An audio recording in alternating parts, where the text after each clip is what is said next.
sissejuhatus tehtud, et ma loodan, et mind on hästi kuulda.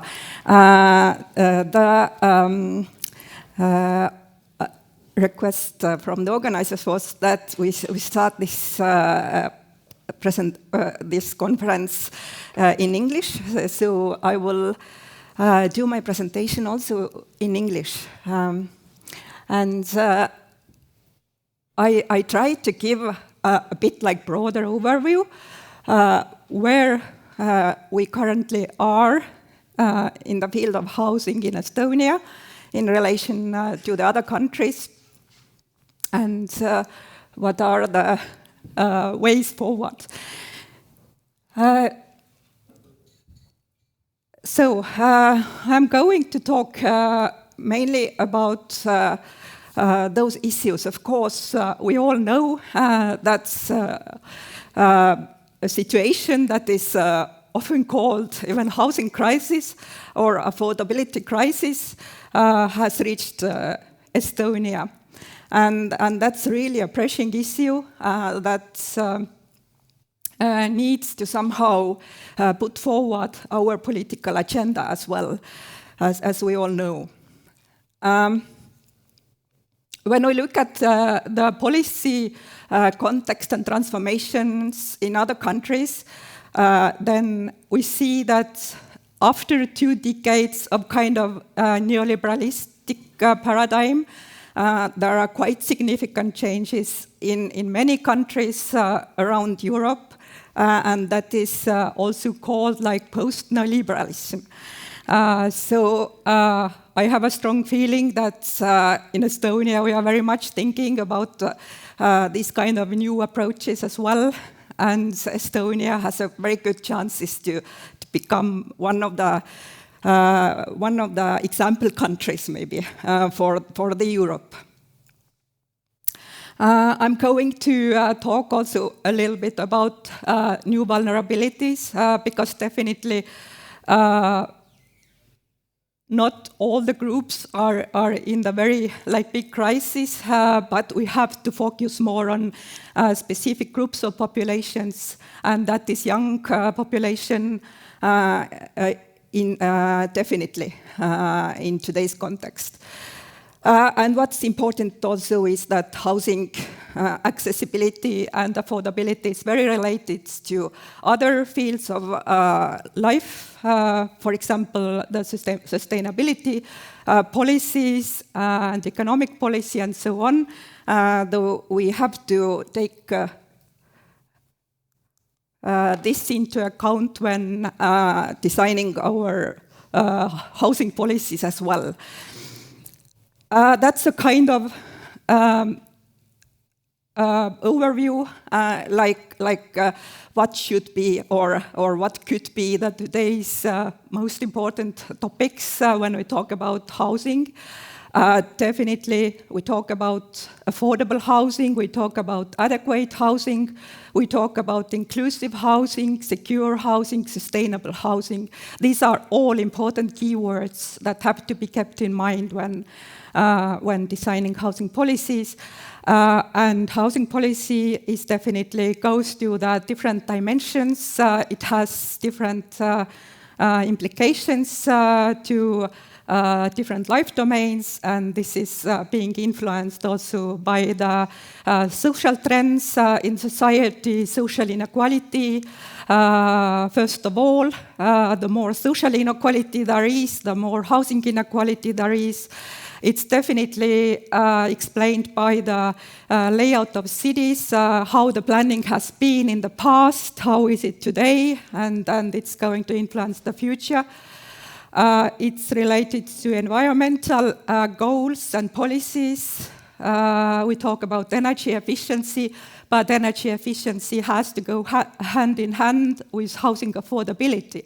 When we have aims for green renovations, it shouldn't be affecting vulnerable groups in a way that they are being evicted from their homes because they can't afford paying the high energy costs or high renovation costs. These policies have to be aligned.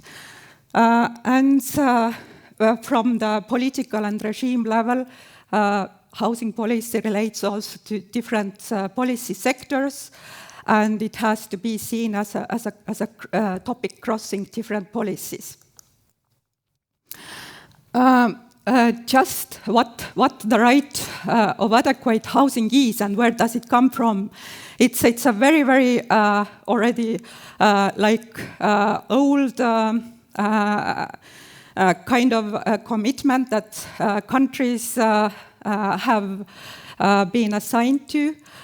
It relates to the Universal Declaration of Human Rights that everybody should have access to right standard of living, and housing is definitely one aspect of this. And International Covenant of Economic, Social and Cultural Rights has explained that the right to adequate housing must be seen as the right to housing that enables people to live in safety, peace and dignity. Definitely there are many aspects that are important when to take into account this requirement. And that means that housing should be seen much more than 4 walls and a roof. There are aspects related to security, access to services, goods and infrastructure, affordability, livability, accessibility, location, and cultural adequacy. And these are all aspects that actually influence the housing provision and what should be taken into account. It's not enough that we just provide affordable housing somewhere in the country, leaving maybe those communities who live there in quite distant and unconnected places where there are no good services with a high segregation. That's not the way how we today provide adequate housing. Adequate housing should be something that makes people to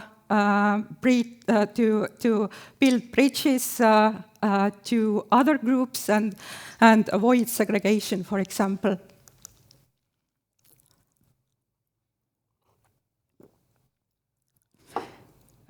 So after 20 years, when the governments have been withdrawn from many regulations that used to be part of the housing policy, we got to the situation really when housing has been treated as a commodity and as an investment rather than a social good. That's has created the situation when there has been a very big price inflation in the housing market and the expansion of private rental sector at the expense of social rented and non-profit housing. In this context, we also talk about green renovations, which has become a so-called socio-ecological paradox, that we support green renovations without supporting social support for those groups who actually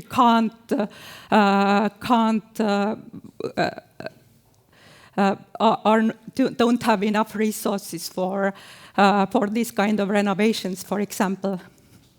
And I'm sure we are going to hear in the following presentations very good and inspiring examples from other countries that can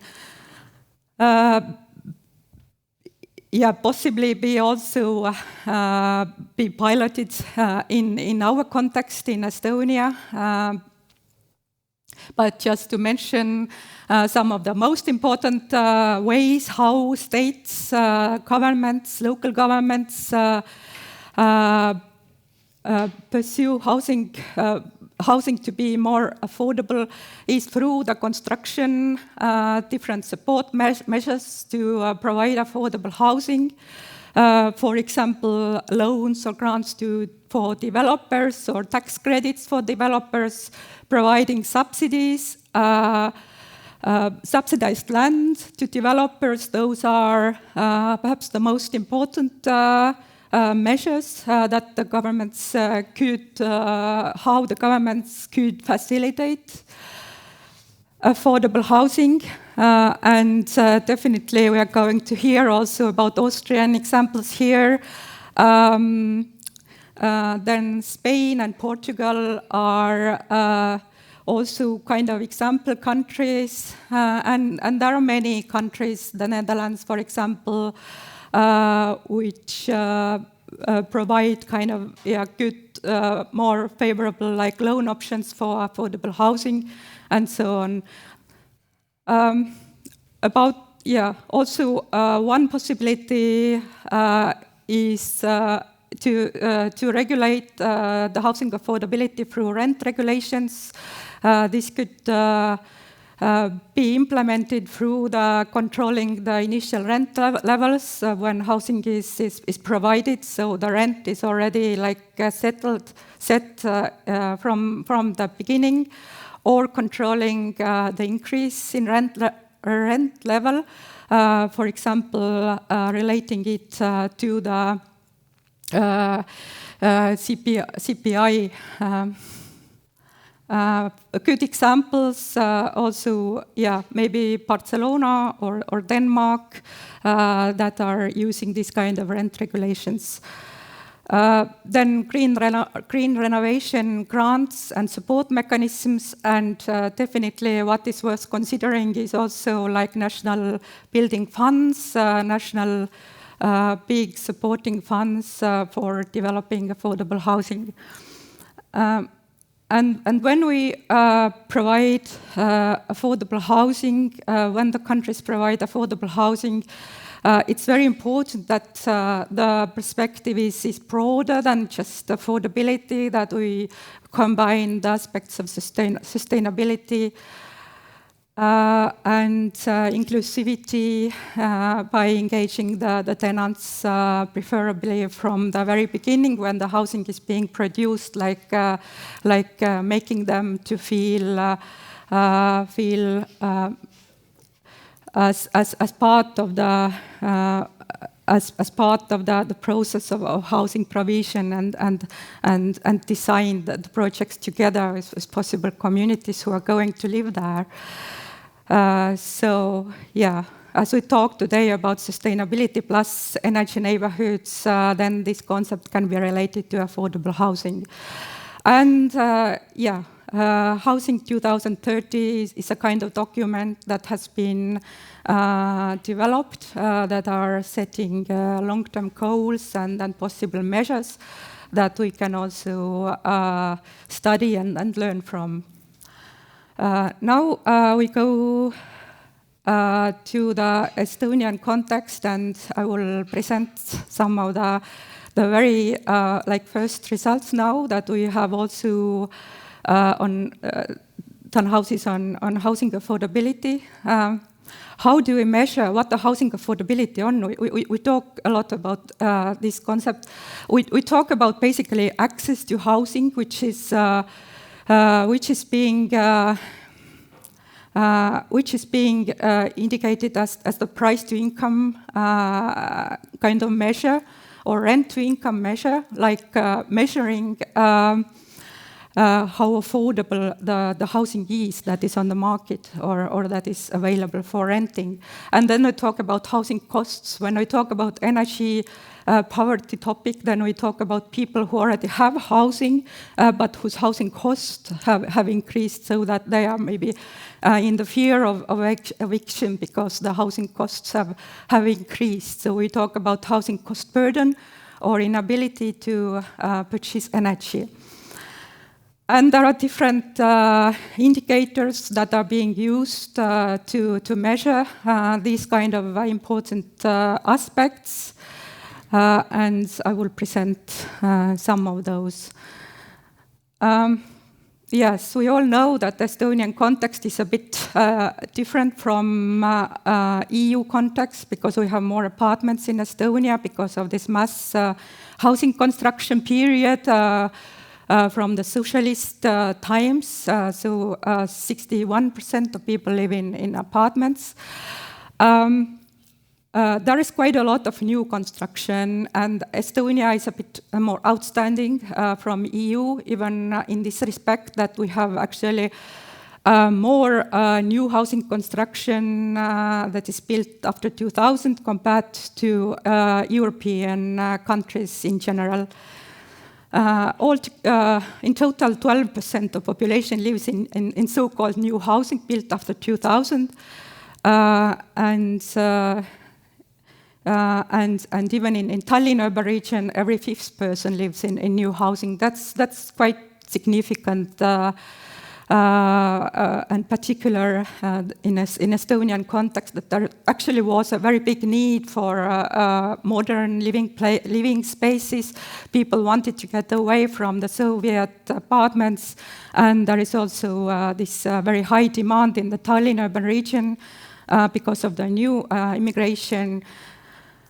The size of households is quite similar to other European countries, and the rental sector in general, the private rental sector has increased quite a lot in Estonia. So there was almost 100% of people owning their housing after privatization, while now it's almost 20% of rental housing. But only 2% of the rental housing is so-called social rental housing, which is really low compared to other EU countries. So all the private private housing is functioning on private profit basis, and it's not regulated.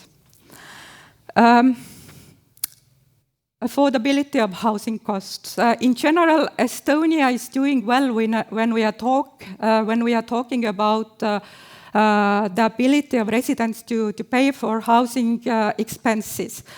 In Estonia, there are less people living in those households who have difficulties paying for their housing expenses compared to EU average. Of course, there are differences, and people who are in relative poverty in Estonia, they also have quite high housing costs, on average 38%, which is really like the critical level. We talk about a big housing affordability problem if people pay more than 40% of housing of income on their housing. But the most the group who is facing the most difficulties is tenants who pay the market rent, and Estonia is almost the most outstanding country in EU, where actually tenants in the private market tenants they pay very high cost on housing expenses, including rent. That's this figure in red. That this is where the Estonia is like outstanding. But households who live in their own housing, or even those who do pay mortgage payments, they actually don't meet so much difficulties with paying for housing. Of course, the energy crisis has influenced people in difficulties also in Estonia, and especially people in the lowest two income deciles whose energy costs are high. And this is the problem where we have to also direct our social climate fund support measures to help those people who are in need, but not the population in general. The most astonishing figure that has been also already mentioned is that the increase of house prices and rents in Estonia, which have increased much more compared to any other country in EU. Estonia, compared to the year 2010, has been the most highest increasing, the country with the highest increasing rental prices and housing prices in EU.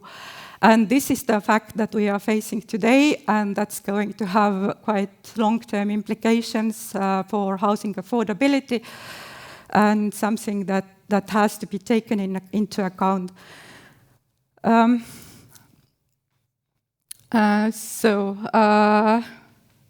Yes, I mean, this doesn't mean that Estonia is standing out as the highest housing prices country in EU. There are still some countries who have, in general, higher housing prices.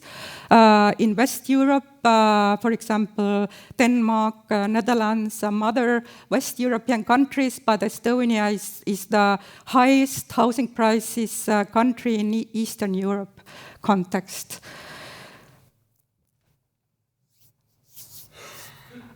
And also the inflation was high in Estonia, but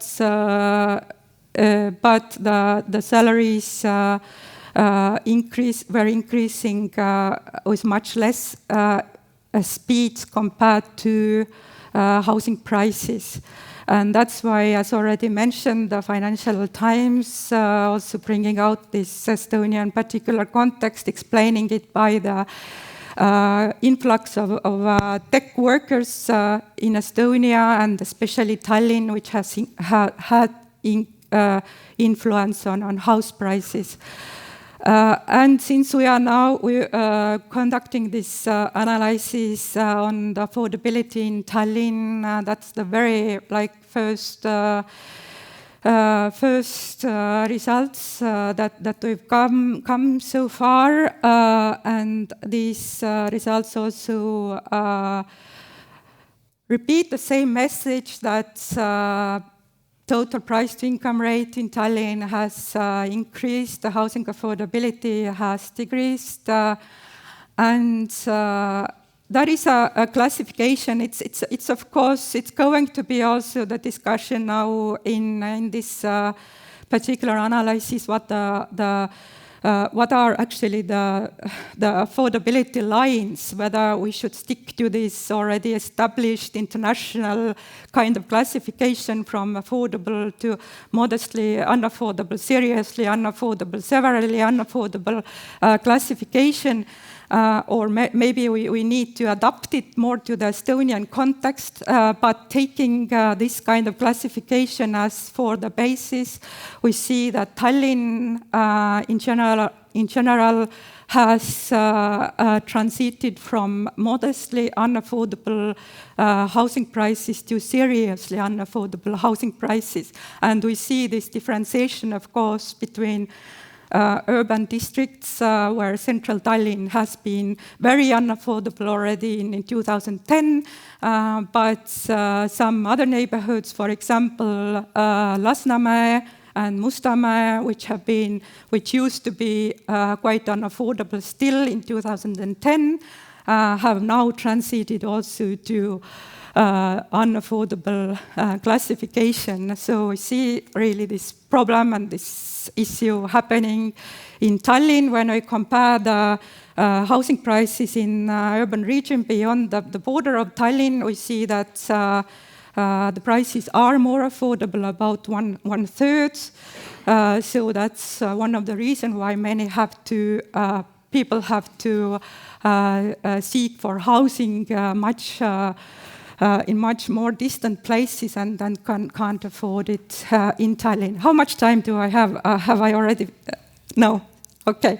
Then I don't show the exact maps anymore, but the story was quite clear that the central parts of Tallinn have become very unaffordable, and the more distant we go and more to the Soviet housing estates, then we see still some more affordable units there.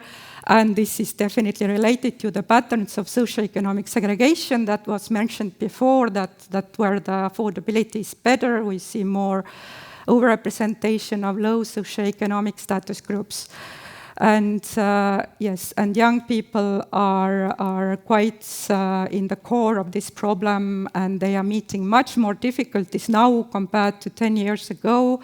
The problem when accessing housing market.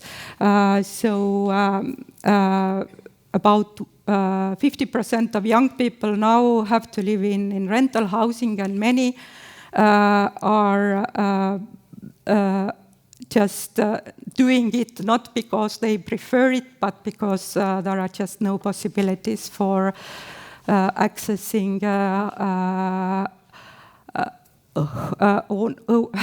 home ownership. And the points for discussion, where we hopefully come back for the discussion as well. It relates to really the need for the country to develop this comprehensive housing strategy that links to these different fields of domains. And young people need to have special focus in this housing agenda. Of course, we should take into account the sustainability issues when designing housing affordability problems and sustainability, not only from the climate perspective, but also the other sustainability goals that we have, including the social aspects and accessibility, for example. And where we can look for the housing, providing more affordable housing, it's also the kind of existing non-used spaces that could be, might have some possibility to recycling, and yes, we need some kind of new, more like regular ways how to provide the new solutions. They shouldn't be just a response or ad hoc or let's just build 2 rental housing buildings and we are done, but it should be kind of like long-term systematic approach that is integrating the spatial policies, housing policies, climate policies, and then the comprehensive vision, and that's might be the way forward, which is not easy, but we at least seem to be in a very good place for the hopefully good future. Thank you very much, and I'm sorry for that.